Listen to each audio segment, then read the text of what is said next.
The last independent ruler of Ptolemaic Egypt had a name that in Greek meant glory of her father, from kleos meaning glory and patra meaning father.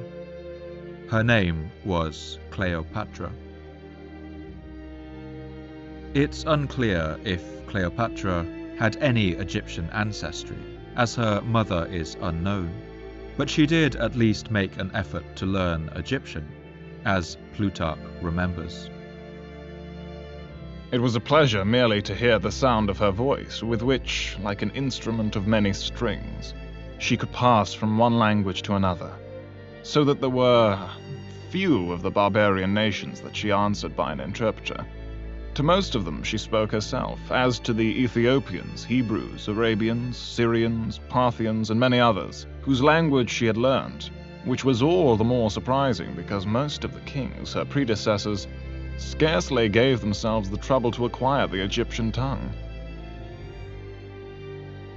When Rome finally invaded and occupied Egypt, Cleopatra apparently committed suicide, most likely by drinking poison or scratching herself with a needle dipped in toxin.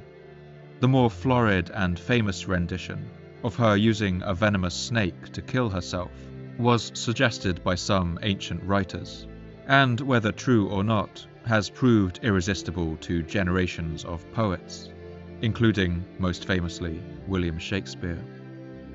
With her death in August of the year 30 BC, the final vestige of independent Egyptian power died too. On the day of her death, Cleopatra stood at the height of more than 3,000 years of Egyptian history.